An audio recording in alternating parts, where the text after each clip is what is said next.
લુણાવાડા પાસે પાનમ નદી પર બનાવેલ 100 વર્ષ જૂની ઇજનેરી કળાના સાક્ષીરૂપી રજવાડા કાળમાં બનાવવામાં આવેલ રેલવે બ્રિજના પિલરો આજે પણ અડીખમ. મહીસાગર જિલ્લાના લુણાવાડા પાસેથી પસાર થતી પાનમ નદી પર રજવાડાઓના સમયમાં બાંધવામાં આવેલ 100 વર્ષ જૂના રેલવે બ્રિજ તેની ઐતિહાસિક સાક્ષીના દર્શન કરાવે છે. આજે તેના પર રેલવે તો નથી દોડતી, પાટા પણ નથી, પણ તેના પિલ્લર એટલા વર્ષ પછી પણ અડીખમ ઊભા છે. તે સમયનું બાંધકામ, તેને બનાવનારા ઇજનેરો અને કારીગરોની કુશળતા તેમાં સચોટ જોવા મળે છે. ગુજરાતમાં પાછલા અને આ વર્ષોમાં પુલ તૂટવાની ઘટનાઓ અનેક બની છે. બાંધકામને લઈને તેના પણ અનેક સવાલો ઊભા થયા છે.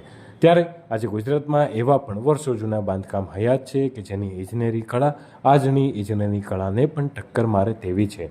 તસવીરોમાં તમે જોઈ રહ્યા છો તે મહીસાગર જિલ્લાના વડા મથક લુણાવાડા પાસેથી પસાર થતી પાનમ નદી પર રજવાડાઓના સમયમાં બાંધવામાં આવેલ રેલવે બ્રિજનો છે.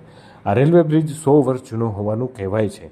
તેના પર લુણાવાડા શહેરા ગોધરા વચ્ચે રેલવે વ્યવહાર ચાલતો હતો. સમય જતાં આ રેલવે વ્યવહાર બંધ કરી દેવામાં આવ્યો અને આજે પણ મહીસાગર જિલ્લાના વાસીઓ આ રેલવે વ્યવહાર શરૂ કરવામાં આવે તેવી માંગ ઉઠાવી રહ્યા છે. તેના પરથી પાટા પણ દૂર કરી દેવામાં આવ્યા છે અને આજે 100 વર્ષથી વધુ સમય થઈ ગયો હોવા છતાં પણ આ રેલવે પુલના પિલર અડીખમ ઊભા છે. આ પ્રકારના બાંધકામની વિશ્વસનીયતા પણ સલામ કરવાનું મન થાય. આજના સમયમાં આધુનિક ઇજનેરી કળા આવી હોવા છતાં પુલો તૂટી જતા હોય છે, બાંધકામ પણ તૂટી જતા હોય છે, પણ આ 100 વર્ષથી વધુ સમય વીતી જવા છતાં પાનમ નદી પરનો રેલવે બ્રિજનો પિલર આજે પણ ઐતિહાસિક સાક્ષી રૂપે અડીખમ ઊભા છે.